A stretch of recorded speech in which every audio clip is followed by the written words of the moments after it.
2025년 겨울 대한민국 연예계를 강타한 조진웅 사태의 충격이 채가시기도 전에 또 다른 핵폭탄급 스캔들이 터졌다. 이번 주인공은 국민 개그우먼이자 호감의 아이콘이었던 박나래.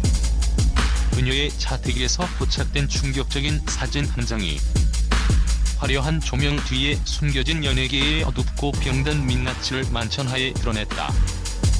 이 스캔들의 핵심에는 주사 이모라는 소름끼치는 별명을 가진 한 여인이 있었다. 그녀의 정체가 밝혀지자 박나래는 물론 대중 전체가 경악을 금치 못했다. 통제 불가능한 피로와 엿보인 은밀한 거래, 모든 것은 한 장의 사진에서 시작되었다. 인터넷에 유포된 이 사진에는 자택으로 추정되는 공간에서 박나래가 링거 주사를 맞고 있는 모습이 담겨 있었다. 문제는 주사를 놓는 사람이 병원의 간호사나 의사가 아닌 흰 가운을 입은 정체불명의 중년 여성이었다는 점이다. 이 여성은 곧 주사 이모라 불리며 연예계에 금지된 영역을 상징하는 존재가 되었다. 대중의 단순한 호기심은 곧 충격적인 의혹으로 변했다.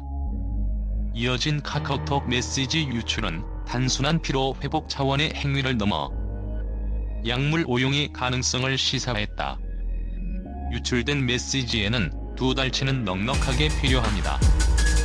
이번에는 물량 확보가 가능할까요? 등 대량의 약물 주문 정황이 적나라하게 드러나 있었다. 이는 박나래가 단순한 일회성 처치가 아닌 일정 기간 동안 꾸준히 그리고 은밀하게 통제 약물을 공급받아왔다는 강력한 증거였다. 연예계 관계자들은 박나래의 살인적인 스케줄과 그녀가 늘 달고 살았던 만성 피로를 언급하며 동종론을 펴기도 했으나 불법적인 루트를 통한 약물 사용 의혹은 그 모든 옹호를 한순간에 무너뜨렸다. 피로 회복이라는 명분 뒤에 숨겨진 불법 의료 행위와 약물 남용이라는 두 개의 그림자는 박나래의 연예 생활 전체를 위협하는 칼날이 되었다. 주사 이모의 얼굴 교수와 유령 사이 사태의 심각성은 주사 이모의 정체가 드러나면서 극에 달했다. 그녀는 연예계에서 자신을 중국 내몽골 소재 병원의 교수라고 소개하며 고도로 숙련된 전문 의료인 행세를 해왔다.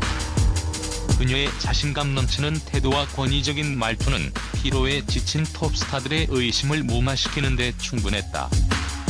그러나 경찰 조사 결과는 소름 끼치는 진실을 밝혔다. 대한민국 의료기관은 물론 그녀가 언급했던 내몽골 소재 병원에서도 그녀의 유효한 의료 기록이나 학위, 심지어 재직 기록조차 발견되지 않았다. 그녀는 일종의 의료 유령이었으며 철저히 무면허로 활동해온 것이다. 그럼에도 불구하고 그녀는 지난 몇 년간 연예계에서 은밀하게 영향력을 행사해왔다. 그녀는 연예인들 사이에서 비밀 관리인으로 불리며 피로 회복 주사 외에도 노화 방지, 체력 증진 등을 미끼로 고액의 시술을 진행했다. 그녀는 단순히 병원을 찾아가지 못하는 스타들을 위해 자택은 물론 해외 스케줄까지 동행하며 이동식 무면허 진료실을 운영해온 것으로 드러났다. 이는 연예인의 생체 리듬을 억지로 끌어올려 극한의 스케줄을 소화하게 만드는 연예계의 병폐가 낳은 기형적인 산물이었다. 침투와 착취 이모의 검은 속셈 주사 이모의 악행은 불법 의료 행위에만 국한되지 않았다. 그녀는 박나래의 심리까지 깊숙이 파고들어 정신적, 경제적 착취까지 시도했던 것으로 밝혀졌다. 박나래의 전 매니저들의 충격적인 증언이 이를 뒷받침했다. 전 매니저들은 주사 이모는 단순히 주사를 놓는 것을 넘어 박나래의 스케줄과 출연작 선택에까지 간섭하며 심리적으로 그녀를 조종했다고 폭로했다. 그녀는 박나래에게 너는 내 덕분에 이 자리에 있는 것이라는 식의 가스라이팅을 일삼으며 박나래의 판단력을 흐리게 만들었다.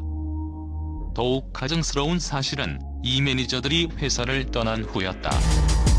주사 이모는 박나래에게 저 매니저들이 나갔으니 그들이 원래 받아야 할 회사 매출의 10%를 나에게 지급해야 한다고 노골적으로 요구했다. 이는 그녀의 최종 목적이 박나래의 건강관리가 아닌 그에게 수수료를 챙기는 경제적 착취였음을 명백히 보여주었다. 한 드라마 제작진 스태프는 과거 그녀와 마주쳤던 소름 끼치는 순간을 증언했다. 당시 저는 그녀가 박나래의 대기실에 쇠로 된 거대한 트렁크를 들고 들어가는 것을 봤습니다. 그 안에는 일반인이 소지할 수 없는 수많은 약병, 각종 주사기와 냉장 장비가 가득 들어있었습니다. 마치 작은 불법 병원을 통째로 옮겨놓은 것 같았습니다.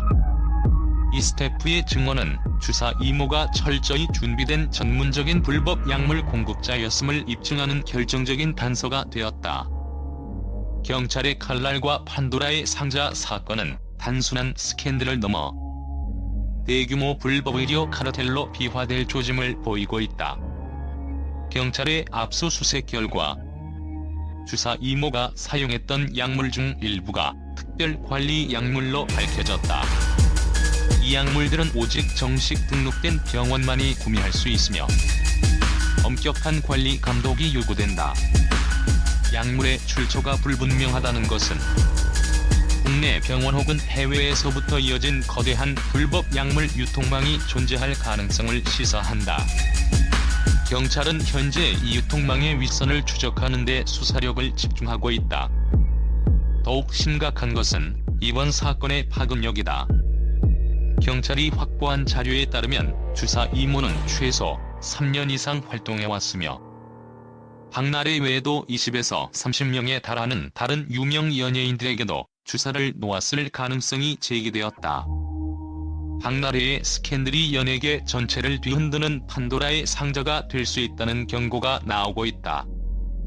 소속사가 문화예술 사업 등록을 제대로 하지 않고 활동해왔다는 혐의가 추가로 불거진 것이다.